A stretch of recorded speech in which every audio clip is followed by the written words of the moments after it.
చర్చ చాలా కొనసాగినాక అంటే మేము ఒక జేఏసీగానే కాకుండా సుదీర్ఘకాలం మహిళా సంఘాల్లో పనిచేస్తున్న కార్యకర్తలు ఉన్నాము. అట్లాగే ఈ ఉద్యమంలో యంగ్స్టర్స్ ఉన్నారు. అందరి మధ్య ఒక అలజడి, ఒక బర్నింగ్ నడుస్తుంది. ఏంటంటే స్టార్టింగ్ తేజు చెప్పింది, తేజస్విని 26లోకి వచ్చాక మాట్లాడవలసిన విషయాలు ఎన్నో, చర్చించవలసిన విషయాలు, పోరాడవలసిన విషయాలు ఎన్నో ఉండగా మళ్ళీ తిరిగి తిరిగి తిరిగి తిరిగి అవే విషయాల మీద మాట్లాడవలసిన దౌర్భాగ్యంకి ఒక కాన్సెప్షువల్ నోట్, ఒక దృక్పథం అవసరం. మళ్ళీ మాట్లాడుతూనే ఉన్నాం 40 ఏళ్లుగా.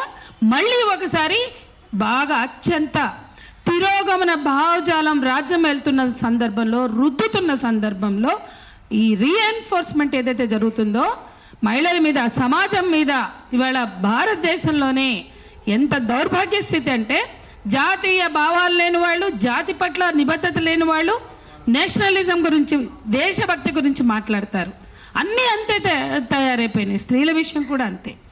స్త్రీల గురించి గౌరవం లేని వాళ్ళు, నిజంగా స్త్రీలకు భద్రతే కావచ్చు, గౌరవం కావచ్చు, స్త్రీలని మనుషులుగా కూడా చూడలేని వాళ్ళు ఇవాళ వాళ్ళ భద్రత గురించి మాట్లాడతారు. దేశ భద్రత గురించి, దేశ ప్రజల గురించి కన్సర్న్ లేని వాళ్ళు ఎట్లా అయితే నేషనలిజం మాట్లాడుతున్నారో అదే తీరులో ఇవాళ మహిళల మీద కనీసం కన్సర్న్ లేకుండా మొత్తం ఈ తిరోగమన భావజాలాన్ని ఛాంపియన్ చేస్తూ, దాన్ని రుద్దుతూ, స్త్రీలని దిగజార్చుతూ, స్త్రీల పట్ల నేరాలని ప్రోత్సహించే విధంగా, ప్రేరేపించే విధంగా చేస్తున్నటువంటి ఈ సంస్కృతికి వ్యతిరేకంగా మేము దీన్ని కాన్సెప్షువల్ గానే మాట్లాడాలనుకున్నాం. అందుకే ఈ ప్రెస్ మీట్ని పెడుతున్నాం. మేమందరం కోరేది ఈ మా కాన్సెప్ట్, మా దృక్పథం ఇంతమంది మాట్లాడాం.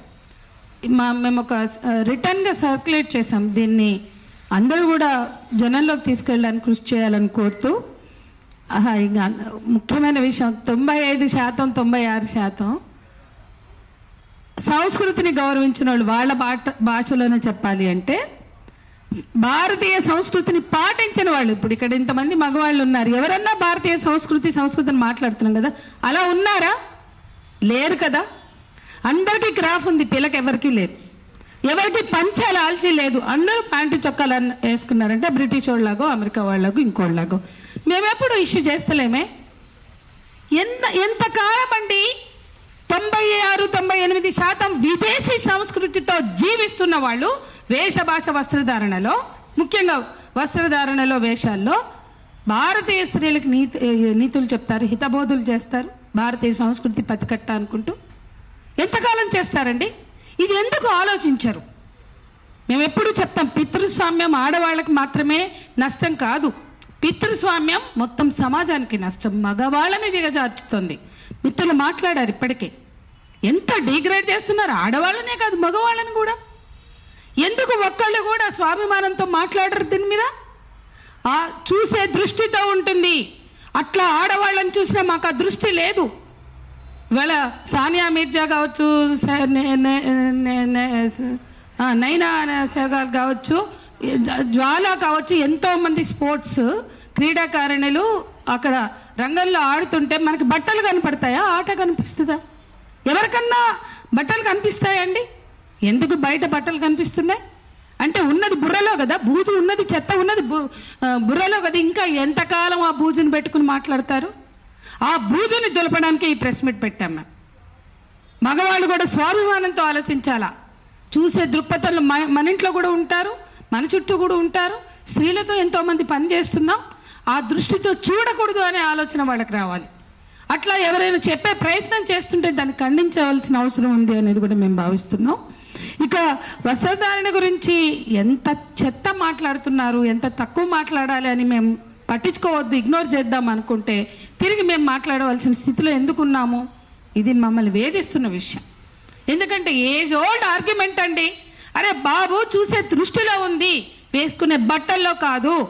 ఎంతకాలం బాధ్యుల్ని చేస్తారు?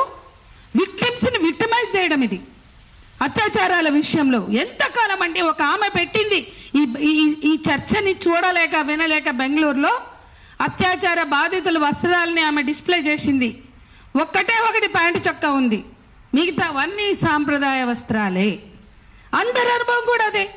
నిజంగానే ప్యాంటు చొక్కలు వేసుకున్నటువంటి వాళ్ళ మీద అవుతున్నాయా, ఎవరి మీద అవుతున్నాయి? తేజు చక్కగా చెప్పింది. కాన్ఫిడెన్స్ ఉంటుందో మరి వాళ్ళల్లో ఏం భయం కలిగిస్తుందో వాళ్ళకన్నా సాంప్రదాయ వస్త్రాలు ఉన్న వాళ్ళే ఎక్కువ మంది గురవుతున్నారు. అందరికి తెలిసిన విషయం. పసిపిల్లల నుంచి ముసలివాళ్ళ వరకు అవుతున్నారు. ఇంకా అంత నేకడిగా వాస్తవాలు కనపడుతున్నా ఎవరిని మభ్య పెట్టడానికి మాట్లాడతారు? ఎట్లా మీడియా దాంట్లో భాగమవుతుంది? ఓ మీడియాకి చైతన్యం అవసరం లేదా? ప్రజల్ని చైతన్యపరచాల్సిన బాధ్యత లేదా? ఇంత చెత్త మీరు రకరకాల చెత్త గుమ్మరించడానికి మీకు టీఆర్పీ ఒక్కటే క్రైటీరియానా? సమాజం పట్ల బాధ్యత లేదా? ఏ సమాజంలో మన పిల్లలు పెరుగుతున్నారు, అమ్మాయిలైనా అబ్బాయిలైనా? ఏ సమాజంలో ఎంత క్రూరమైనటువంటి ఆలోచనలతో మనం పెంచుతున్నాం? ఇవన్నీ సమాజం మీద రుద్దుతున్నామంటే ఇక బట్టలు అంటారా? ఇవాళ మగవాళ్ళు కుటుంబాల్ని పోషించట్లా. 76% స్త్రీలే, స్త్రీ ఆధారిత కుటుంబాలు. వాళ్ళు సెక్యూరిటీ గార్డులుగా పనిచేస్తున్నారు. ఇప్పటి వరకు ఒక యాంగిల్లో వస్త్రధారణలో స్వేచ్ఛ గురించి మాట్లాడాం. ఇంకొక వాస్తవం కూడా ఉంది. ఇంటి కిరాయిలు కట్టడానికి, పిల్లల్ని పెంచడానికి ఆడవాళ్ళు పని చేయవలసిన స్థితి చాలా మంది. ఎందుకంటే మొగుళ్ళు తాగి పని చేస్తే ఇవ్వకుండా వాళ్ళ తాగుడికే పెట్టుకుని ఒక కూరగాయల మందం ఇచ్చి మేజర్ బాధ్యతలు తీసుకున్న అనేక కుటుంబాల్లో ఆడవాళ్ళు సెక్యూరిటీ గార్డుల్లో పనిచేస్తున్నారు, మాల్స్లో పనిచేస్తున్నారు, సూపర్ బజార్లో పనిచేస్తున్నారు. ఇక్కడ ఎక్కడా కూడా సాంప్రదాయ వస్త్రాలు లేవు. మరి చీరలు కట్టుకుని వాళ్ళు బస్తీల్లో బయలుదేరి చీరలో పంజాబ్ డ్రెస్లో వేసుకుని మళ్ళీ వచ్చి ప్యాంటు చొక్కాలు వేసుకుని సెక్యూరిటీ గార్డ్ వాళ్ళకి ఏదో ఉంటుంది కదా డ్రెస్ కోడ్ వేసుకుని డ్యూటీలు చేస్తున్నారు. అట్లా వాళ్ళు డ్యూటీలకు వచ్చినప్పుడు కొత్తలో చుట్టూ ఉన్న అమ్మలక్కలు లేదా ఆడవాళ్ళు ఈమె ప్యాంటు చొక్కా వేసుకుని డ్యూటీకి పోతుంది ఇంట్లోకి అంటే ఆడవాళ్ళు ముందు పని చేయడానికి వెళ్ళినప్పుడు వేధింపులు జరిగినాయి. వీళ్ళు ఇల్లు దాటి బయటకు వెళ్ళిపోతున్నారు. ఇవాళ ప్యాంటు చొక్కాలు వేసుకున్నప్పుడు వేధింపులు జరిగినాయి. కానీ వాళ్ళు అదే బస్తీలో ఆడవాళ్ళు అర్థం చేసుకున్నారు. ఈ ఆడవాళ్ళు సెక్యూరిటీ గార్డుల్లో గానో, కాల్ సెంటర్స్లోనో, లేకపోతే సూపర్ బజార్లో, మాల్స్లో పనిచేసే ఆ కుటుంబాలని నడుపుతున్నారని వాళ్ళు గౌరవిస్తున్నారు. అంటే గుర్తిస్తున్నారు, రియలైజ్ అయ్యారు. ఏ బస్తీల్లో వేధించారో ప్యాంటు చొక్కా వేసుకున్న ఆడపిల్లల్ని, ఆ బస్తీలో వాస్తవాలని వాళ్ళు గుర్తించి ఈమె ఈ పని చేస్తేనే సెక్యూరిటీ గార్డ్ గానో, సేల్స్ గర్ల్ గానో ఆ కుటుంబం నడుస్తుందని అర్థం చేసుకున్నారు. కానీ ఇవాళ ఎడ్యుకేటెడ్స్, మీడియా లేదు, ఇవాళ రోజు మనకి ఈ చెత్తను గుమ్మరిస్తున్న వాళ్ళకి ఆ మాత్రం సెన్స్ లేదా?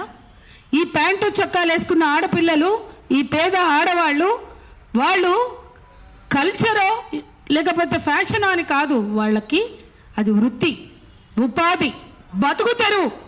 అటువంటి ఆడవాళ్ళని కూడా మీరు బోధిస్తున్నారా చీరలు వేసుకోమని? ఏ న్యూస్ ఛానల్ అయినా ఈటీవీ మినహా చీరలతో న్యూస్ రీడర్లను పెడుతుందా? ప్యాంటు చొక్కాలు, బ్లేజర్లు వేసుకుంటున్నారు కదా. మీ ఇంటర్వ్యూలు ఇవ్వాలి. ఇంత చెత్త గుమ్మరించిన ఛానళ్లు, ఆంధ్రజ్యోతి, ఏబిఎన్తో సహా, లేకపోతే మిగతా ఎవరైనా నేను అడుగుతున్నా, ప్యాంటు చొక్కాలు వేసుకోం, మేము భారతీయ సాంప్రదాయాన్ని బాగా గౌరవిస్తాం, చీర కట్టుకునే మేము యాంకరింగ్ చేస్తామంటే ఇస్తారా? ఉద్యోగాలు ఇస్తారా? అంటే అన్ని చోట్ల డ్రెస్ కోడ్ ఉంది. ఎవరి మీద ఎవరికి చెప్తారు ఇవన్నీ? కాబట్టి డ్రెస్ కోడ్లు పెడతారు. అంటే ఇంకా అన్నిటికన్నా ముఖ్యమైన విషయం, శివాజీ ఎందుకు నిర్మాతలను అడ్రస్ చేయలేదు, ఎందుకు దర్శకులను అడ్రస్ చేయలేదు? అంటే చాయిస్ హీరోయిన్లకే ఉందా ఏం బట్టలు వేసుకుంటామని? ఇదే సమంత, ఇదే కాజోలు, లేకపోతే నిధి అగర్వాల్, లేకపోతే ఎవరైనా కావచ్చు, రష్మిక మందన్న, మేము చీరలు కట్టుకోం, మేము లంగావోణీలు వేసుకోమని ఎక్కడైనా రిజిస్టర్ చేసినట్టు ఉందా చరిత్రలో, సినిమా హిస్టరీలో? అంటే ఆ పాత్ర పరంగా ఏది వేసుకోమంటే అది వేసుకుంటున్నారు. చీర అయితే చీర, లంగావోణి, సల్వార్ కమీజ్ ఏదైనా. మరి ఈ బట్టలు నిర్ణయించేది ఎవరు? పాపం శివాజీ చెప్పాల్సింది నిర్మాతలకి, దర్శకులకి. ఇంకోటి ప్రేక్షకులు కూడా చెప్పాల్సింది, చీరలు వేసుకున్న సినిమాలు తప్ప మిగతా బట్టలు వేసుకున్న సినిమాలన్నీ రిజెక్ట్ చేయండి అని. అప్పుడు తెలిసేది ఆ సినిమా వాళ్ళు తన్ని తగలేసేవారు. ఎందుకంటే ఈ సినిమాలన్నీ పోయినా మాకేం ఫరక్ పడదు, ఇవన్నీ మేము అంగీకరించేయో మేము మెచ్చి నచ్చే సినిమాలు కావు. మరి అది చెప్పుండాల్సింది ప్రేక్షకులకి. ఆడవాళ్ళకి ఎందుకు చెప్తున్నావు? ఈ సాంప్రదాయ భిన్నమైన దుస్తులు వేసుకున్న సినిమాలన్నీ రిజెక్ట్ చేద్దామని చెప్తే బాగుండేదేమో. నిజాయితీ ఉంటే అట్లా చేయాల్సింది. అది కూడా లేదు మీకు నిజాయితీ. నిజాయితీ ఉంటే నిర్మాతలకు నీకు తెలుసు, సినిమా ఇండస్ట్రీ నుంచి వచ్చిన శివాజీకి తెలీదా ఈ కాస్ట్యూమ్ డిజైనర్స్ ఎవరు? ఆ కాస్ట్యూమ్ డిజైనర్స్ ఎవరి బ్రెయిన్ సెల్స్, ఎవరి బుర్రల ప్రకారం, ఎవరి ఆలోచనల ప్రకారం బట్టలేస్తారు? ఖచ్చితంగా నిర్మాతలు అవుతారు, దర్శకులు అవుతారు, లేదంటే హీరోలు అవుతారు. కొన్నిసార్లు బహుశా ఈ హీరోలందరూ ఎక్కడైనా స్టాండ్ తీసుకున్నారా? ఇట్లా బట్టలు వేసుకుంటే మేము డాన్సులు వేయం పక్కనని, వీళ్ళు ఇట్లాంటి బట్టలు వేసుకుంటే మాకు బిలో డిగ్నిటీ అని ఎవడన్నా తెలుగు ఇండస్ట్రీలో స్టాండ్ తీసుకున్నాడా? ఎవరికి చెప్తారండి ఈ కథలన్నీ? ఎవరికి బోధనలు? అన్నిటికన్నా మించి తెలుగు ఇండస్ట్రీలో ఒక్క నేచర్ అట, ప్రకృతి అట, ఇందాకే చెప్పినట్టు ప్రకృతి విధ్వంసంలో స్టాండ్ తీసుకున్న నిజమైన హీరో లేడు.